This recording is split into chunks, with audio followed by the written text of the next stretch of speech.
है मेरे मित्रों, आज पूरा हिंदुस्तान गम में है। हम लोगों ने बहुत बिरहा गाया, सरहद पर जवान मरते हैं इस देश के लिए, मरने के बाद उनकी लाश भारतीय तिरंगे में लपेट करके उनके परिजनों को पहुंचा दी जाती है। आज दुनिया रो रही है। मैं एक सवाल आपसे करना चाहता हूं बिरहा सुनने वाले साथियों, धरती पर लोग रोज मरते हैं, रोज पैदा होते हैं, उनका नाम शायद कोई लेता है, लेकिन जो फर्ज के लिए मरता है, किसी की भलाई के लिए मरता है, इस देश के लिए मरता है, उसका नाम इतिहास के पन्नों में दर्ज होता है। एक ऐसा ही हादसा हुआ, लेकिन विधि के विधान में शायद यही मंजूर था। भारत के प्रथम सीडीएस बिपिन रावत जी दुर्घटना में मारे गए। वह भी दिन याद आता है जब पाकिस्तान में सर्जिकल स्ट्राइक हो रहा था। थल सेना अध्यक्ष के रूप में बड़ी बहादुरी से इन्होंने दुश्मनों को ललकारा था। किसी शायर ने कहा है, हजारों मंजिलें होगी, हजारों कारवां होगा, निगाहें तुझको ढूंढेगी, न जाने तू कहाँ होगा। आज रो रहा हिंदुस्तान मास्टर।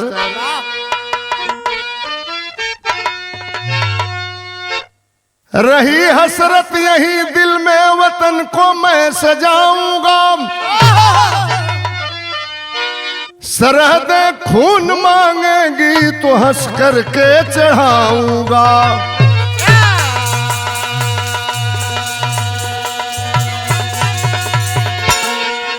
न जाने आँच आने दूंगा मैं भारत के दामन में, कफन सर पे सजा करके समर में कूद जाऊंगा।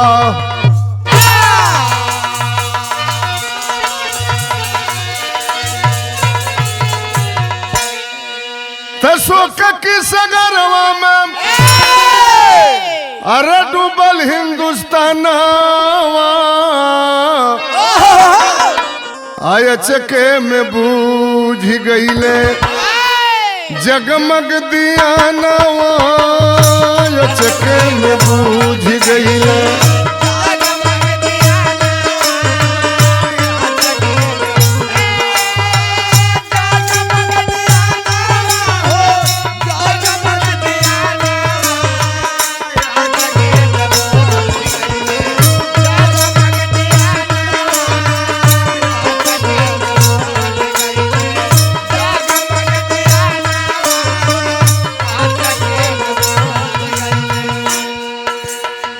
हो तरहल वीरता के जे करी बखान हो,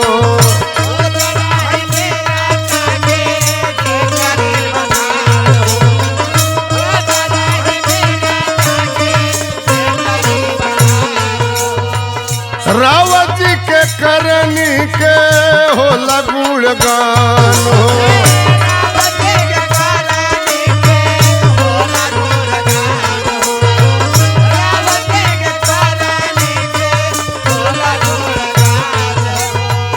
अरे करला सैलूट जेके, अरे करला सैलूट जेके देश के जवानवा, शोक की सगरवा में डूबल हिंदुस्तानवा, शोक की सगरवा में।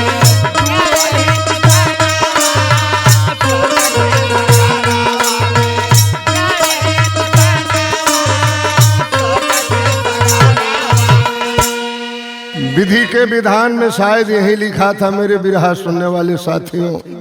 उड़ल हेलीकॉप्टर रहले रावत जी सवार हो,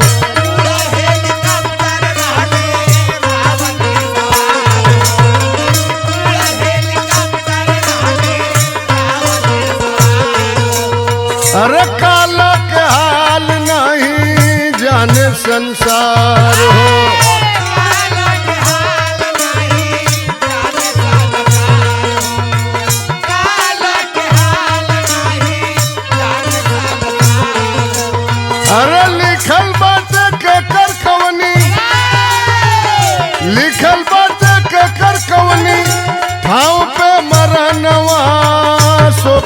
सगरवा में डूबल हिंदुस्तानवा सुख की सगरवा में।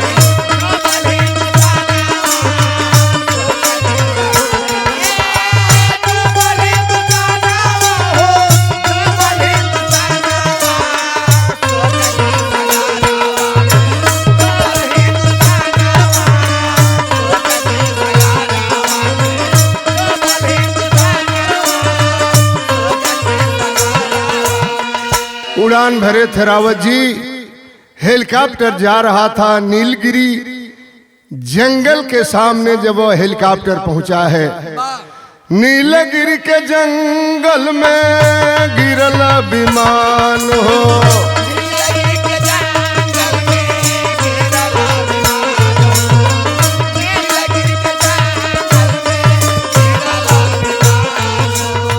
रहल सवार जे में 13 जवान हो।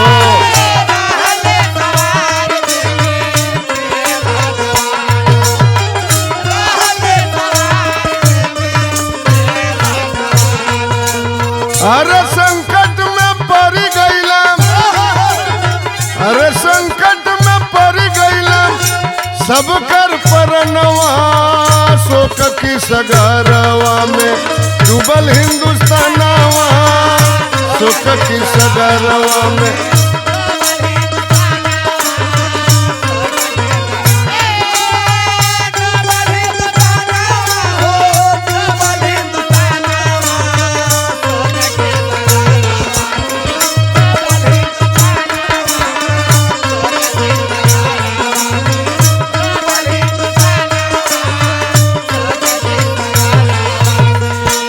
नीलगिरी के जंगल में आग का गोला बन गया वह हेलीकॉप्टर।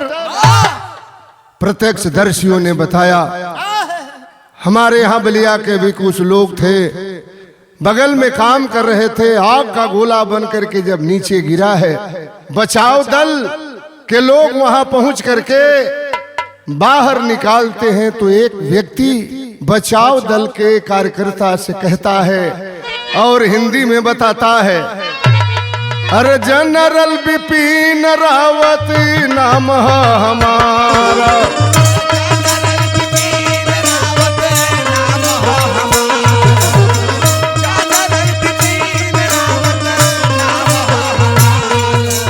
अरे जनरल बिपिन रावत नाम है हमारा।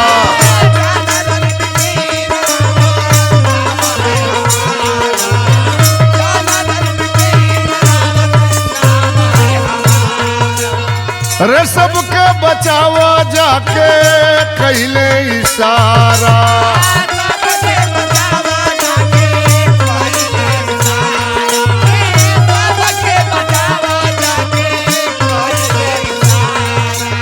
अरे जय हिंद कहला तबले, अरे जय हिंद कहला तबले उड़ल बा सुगनवा शोक की सगरवा में डूबल हिंदुस्तानवा शोक की सगरवा में।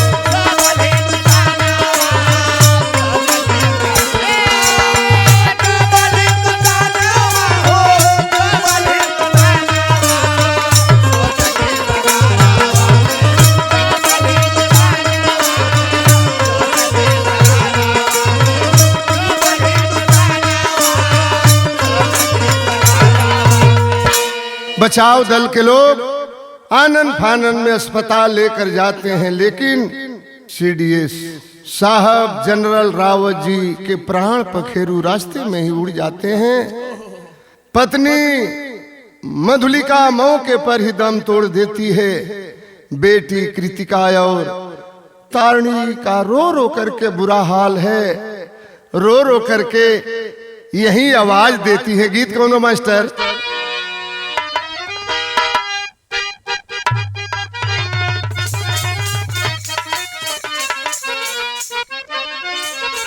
तरल बढ़िया हमरे गीत के भाव बा। अरे अचक में छोड़ के, अचक में छोड़ के हो, अचक में छोड़ के पापा जी अचक में छोड़ के परा गईला, सबके रोवाई गईला बाबूजी।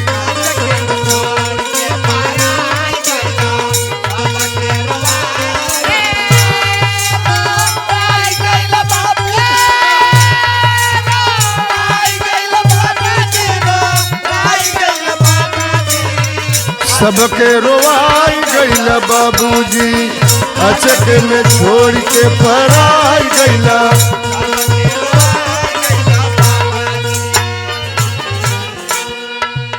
अरे ये कही बिटियन के बरिस नया नवा,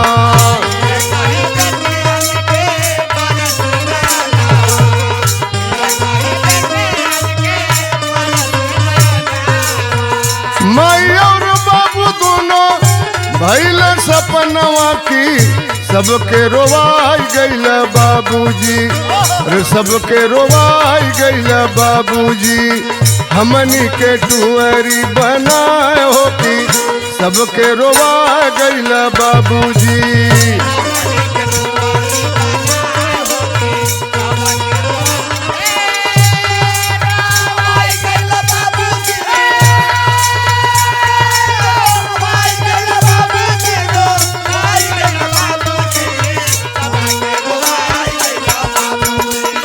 अचक में छोड़ के पराई गईला, सबके रोवाई गईला बाबूजी।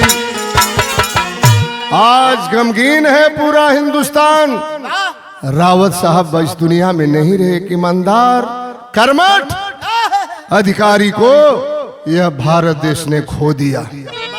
चारों ओर देशवा में छवल सुदासी,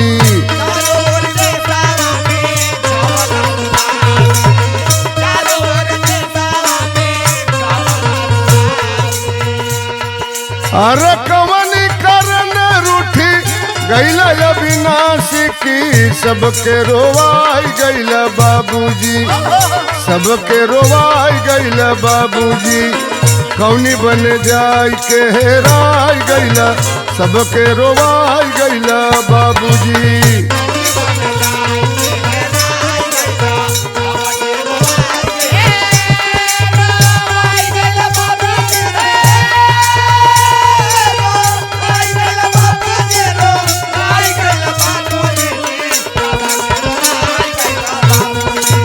अचक में छोड़ के पराई गईला।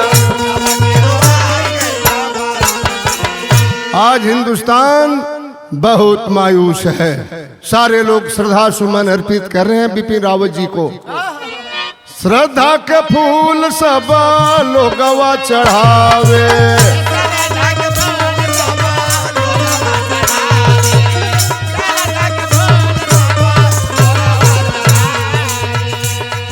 अरे राम निवास शब्द के सुमन वाले आवे की, सबके रोवाई गईला बाबूजी।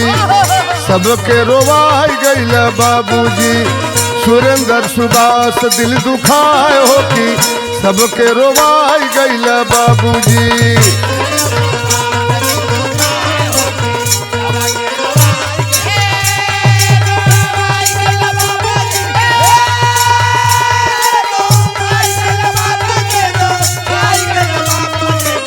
सबके रोवाई गईला बाबूजी, सुरेंद्र सुभाष दिल दुखाए होती, सबके रोवाई गईला बाबूजी।